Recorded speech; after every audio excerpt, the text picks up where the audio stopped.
যেদিন অয়নের অফিস থাকে সকালবেলা উঠে প্রথম কাজই হচ্ছে ফ্রিজ থেকে আগের দিন রাত্রের কাটা সবজিগুলো সমস্ত বের করে নেওয়া।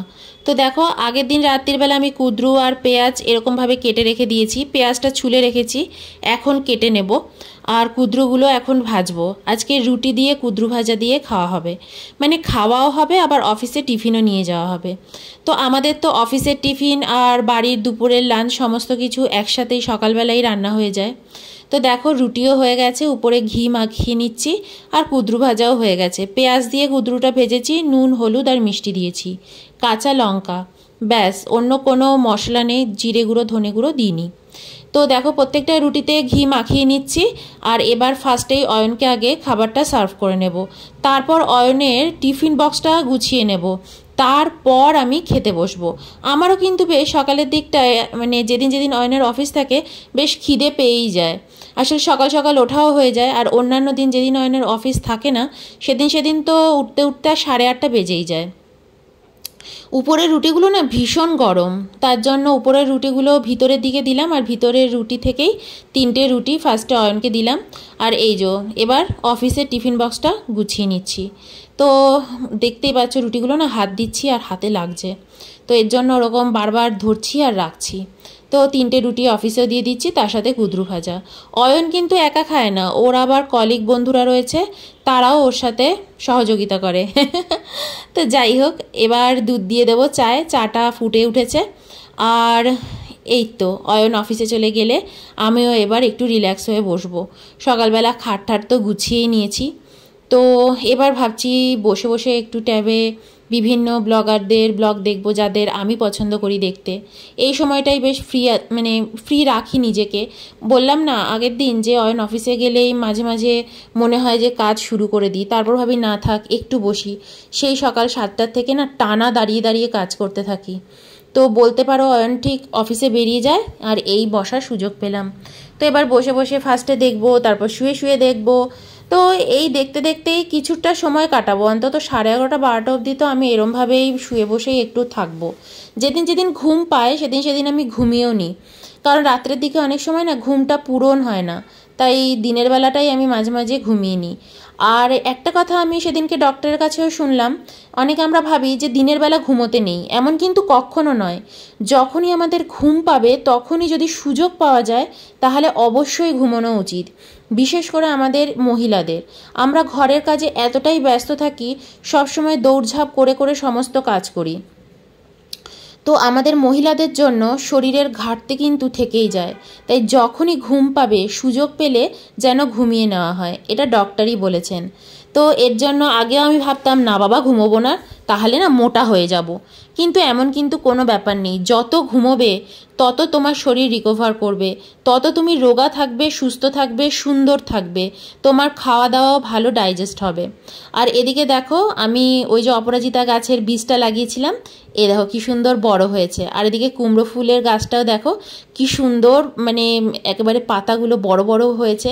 কিন্তু জানি না কতদিন আমি এটা দেখতে পারবো, কারণ এখানে আমাদের বাড়িতে, বিশেষ করে আমার বাড়িতে দেখেছি গাছপালা না প্রথমে হয় খুব সুন্দর করে, তারপর দেখি খুব তাড়াতাড়ি পোকা ধরে যায়।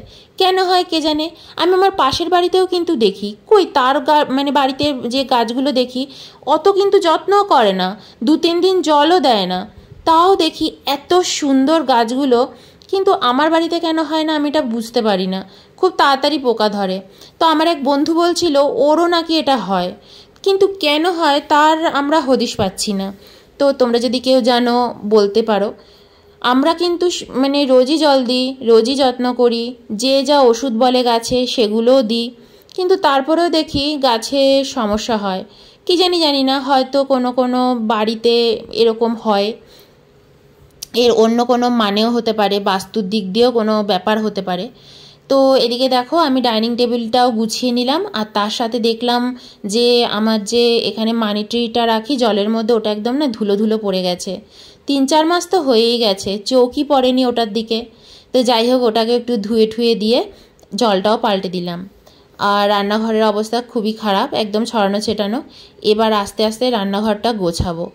আর তার আগে দেখলাম যে এখানে একটা রুটি রয়েছে আর একটু কুদ্রু ভাজা। সকালে না আজকে ইচ্ছা করছিল না, একটা রুটি খেয়েছি, একটা রুটি রেখে দিয়েছি। ভেবেছিলাম পরে খাবো, কিন্তু এখন আর ইচ্ছেই করছে না। ঘিটাও ওখানে রয়েছে সমস্ত ছড়ানো ছিটানো, কিন্তু ফার্স্টেই ভাবছি আগে না ঘরের কাজগুলো সেরে নিই। আজকে সোফার চাদরটা চেঞ্জ করব, আর কার্পেটগুলো তুলে রাখছি, ঘরটা ঝাড় দিয়ে ঘরটা মুছবো। আর চলে যাচ্ছি এখন ওয়াশিং মেশিনে, চাদরটা ঢুকিয়ে দিলাম। উপরে জামা কাপড়গুলো দেখছো ওটা আগের দিন কেচে দিয়েছি, কিন্তু আজকে কিন্তু ওই জামা কাপড়গুলো তুলবো না, ওটা তুলতে তুলতে আগামীকাল হয়েই যাবে। কারণ এখানে বললাম না রোজ কিন্তু জামা কাপড় শুকোচ্ছে না, একটা গোটা দিন মানে বলতে পারো 2 দিন লেগে যাচ্ছে। তো কাছাকাছিও আজকে ভাবছি করব না, কারণ জামা কাপড়গুলো যদি নাই তুলতে পারি কাছাকাছি করে মেলবো কোথায়। আর আমি রোজ রোজ তো ছাদেও যাই না, খুব দরকার না পড়লে আমি একদমই ছাদে যাই না। তো দেখো চাদর বের করে নিলাম, এবার সোফাতে পেতে দেব। অনেক দিন হয়ে গেল চাদরটা, তাও 1 সপ্তাহ বাদে বাদেই মোটামুটি আমি চাদরটা চেঞ্জ করে দিই, আর এবারে অনেক দিনই হয়ে গেছে। আসলে আমার সোফার চাদর না অত চেঞ্জ করার খুব একটা দরকার পড়ে না, দুজনেই বসি। আর সত্যি কথা বলতে গেলে আমাদের সোফায় সেরকম বসাই হয় না, নিচেই বসা হয়। আগে যখন অয়ন বাড়িতে থেকে রোজই কাজ করতো তখন তাও হয়তো একটু বেশি হলেও বসা হতো, এখন তো একদমই বসা হয় না। 2টো কুশনও সাজিয়ে দিলাম, তারপর দেখলাম যে না আরেকটা কুশন সাজিয়ে দিলে ভালো লাগবে, তো তোমাদের দেখানোর জন্যই এই 3টে কুশন সাজিয়ে দিলাম, একটু বাদে সরিয়ে ফেলবো। স্নান হয়ে গেছে, আর আজকে যেহেতু শুক্রবার ছিল একটুখানি পুজো ছিল আমার, তো পুজোও করে নিয়েছি। এইবার রান্নাঘরে চলে যাব। একটাই আজকে রান্না করব, আলু পটল পোস্ত, ঝটপট রান্না করব আর খাবো, ভীষণ খিদে পাচ্ছে। ভাত অবশ্য হয়নি, ভাতটাও বসিয়ে দেব। তোমাদের তো বললামই যে আজকে আলু পটল পোস্ত করব, তো ওই পোস্তটা তো দেখতেই পাচ্ছ গুঁড়ো করে নিয়েছি। ওর মধ্যে না 4 টুকরো রসুন অ্যাড করলাম, আর ওর মধ্যে কিন্তু তিলও অ্যাড করা আছে, সাদা তিল। তো এগুলো দিয়ে বেটে নেব। আর এদিকে দেখো একটু টমেটো পেঁয়াজ তোমার পটল আলু সমস্ত কেটে গুছিয়ে নিয়েছি, একসাথেই সব দিয়ে দিলাম। আর একটুখানি নুন আর হলুদও অ্যাড করে দিয়েছি, একদম লাস্টে একটু মিষ্টিও অ্যাড করব। তো দেখো এবার আলু আর পটলটা বেশ সেদ্ধ সেদ্ধ হয়ে এসছে। এবার আমি এর মধ্যে পোস্ত বাটাটা অ্যাড করব। আর তোমাদের তো বললামই পোস্ত বাটার মধ্যে কিন্তু একটু রসুন আর একটু তিলও আমি অ্যাড করেছি। তো দেখো এটা ভালো করে একটু কষিয়ে নিয়ে আগে, তো তারপর এর মধ্যে যে মিক্সির যে ধোয়া জলটা আছে পোস্তর সেটাও অ্যাড করে দেব। একটু ভালো করে আগে কষিয়ে নিচ্ছি, আর কিছু অ্যাড করব না। তারপর একটুখানি মাখা মাখা করে করব। আর এই দেখো এবার খিদেও পেয়ে গেছে, রান্নাও হয়ে গেছে, তো ভাবলাম আগে খেয়ে নিই। কথাই বলতে পারছি না, এত খিদে পাচ্ছে। আগের দিনে একটু টক ডাল শুকনো ছিল, আমের ডাল করেছিলাম, তো সেই টক ডাল শুকনো দিয়ে ভাত মেখে খাচ্ছি। আর পটল আলু পোস্ত তো সাইডে রয়েছে। চলো বাই।